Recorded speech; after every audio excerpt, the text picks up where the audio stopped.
2025년 지금 금시장이 그야말로 난리도 아닙니다.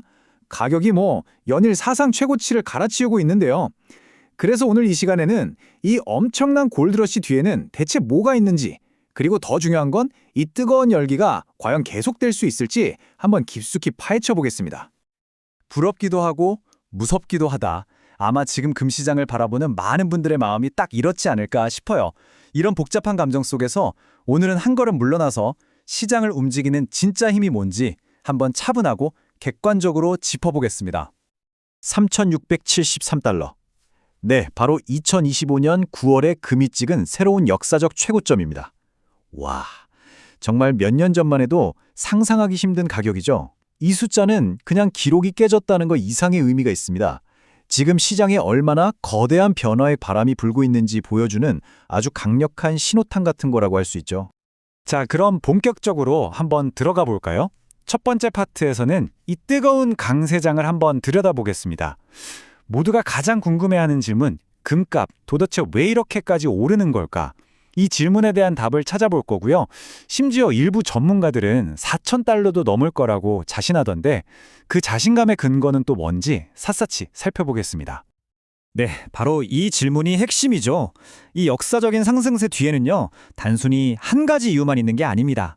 마치 잘 짜인 한 편의 드라마처럼 세 가지의 강력한 힘이 동시에 작용하고 있거든요. 지금부터 하나씩 뜯어보겠습니다. 금값 상승의 퍼펙트 스톰을 만들어낸 세 가지 요인입니다. 바로 통화정책의 변화, 그러니까 금리 인하고요. 두 번째는 예측하기 힘든 지정학적 불안감, 그리고 마지막으로 정말 중요한 건데 각국 중앙은행들이 기록적으로 금을 사들이고 있다는 겁니다. 이 세 가지가 어떻게 딱 맞아떨어졌을까요? 자, 첫 번째 동력은 통화 정책입니다. 이거 되게 간단해요. 한번 생각해 보세요. 은행에 돈을 넣어둬도 이자가 거의 안 붙는다면 굳이 은행에 돈을 묶어둘 필요가 있을까요? 없겠죠. 금이라는 게 원래 이자를 주지는 않잖아요. 근데 다른 데서도 이자를 별로 안 주면 금을 가지고 있는 것에 대한 부담, 그러니까 우리가 흔히 말하는 기회비용이 확 줄어드는 겁니다. 오히려 금이 훨씬 더 매력적으로 보이게 되는 거죠. 바로 이겁니다. 이 움직임은 그냥 개인 투자자들 수준이 아니에요. 지금 보시는 이 차트는요, 바로 각국 중앙은행들의 쇼핑 리스트라고 할 수 있습니다. 여기서 엄청난 흐름이 보이시죠? 바로 탈달러화 현상입니다. 특히 중국, 러시아 같은 브릭스 국가들이 무려 60%를 차지하면서 달러 대신 금을 창고에 쌓아두고 있어요. 이건 단순한 투자를 넘어서 세계 경제의 힘의 축이 움직이고 있다는 신호로도 읽힙니다. 자, 지금까지 얘기를 들어보면 금에 투자 안 할 이유가 없어 보이죠. 하지만 모든 이야기에는 동전의 양면처럼 다른 쪽이 있기 마련입니다. 두 번째 파트에서는 잠시 뜨거운 분위기를 식히고요. 시장에 숨어있는 경고등은 없는지 신중론자들의 목소리에도 한번 귀 기울여 보겠습니다. 지금 금시장은요, 마치 거대한 줄다리기가 벌어지고 있는 현장 같아요. 한쪽에서는 금리 인하다, 탈달러하다 하면서 강력한 힘으로 가격을 막 끌어올리고 있는데 반대쪽에서는 아니 너무 비싼 거 아니야? 하는 심리가 발목을 잡고 있는 거죠. 참 아이러니하게도 금값이 오르는 것 자체가 소비자들의 구매를 망설이게 만드는 가장 큰 위험 요인이 되어버린 셈입니다. 세계금협회 WGC라고 하죠. 여기서는 좀 더 차분한 시각을 내놨습니다. 이들은 지금 이 높은 가격이 오히려 시장에 건강한 숨고르기를 만들 수 있다고 봐요. 이게 무슨 말이냐면요.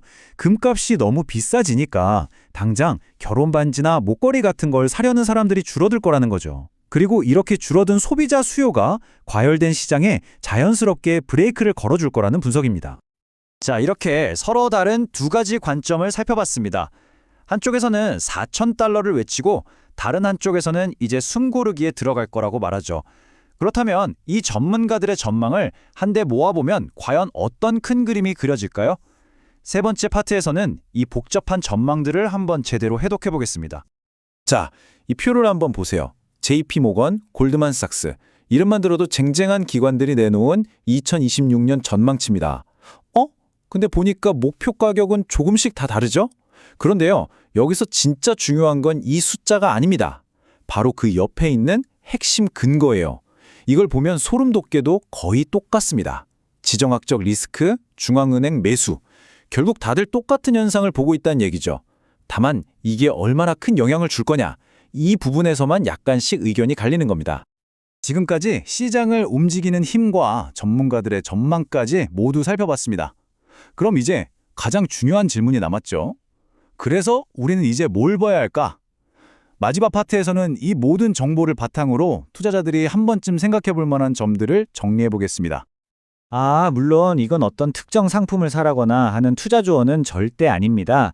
저희는 자료에 나온 전문가들이 일반적으로 어떤 접근법을 이야기하는지 그 전략들을 소개해드리는 거니까요. 오해는 없으시길 바랍니다. 전문가들이 제시하는 전략은 보통 투자자의 목표에 따라 달라집니다.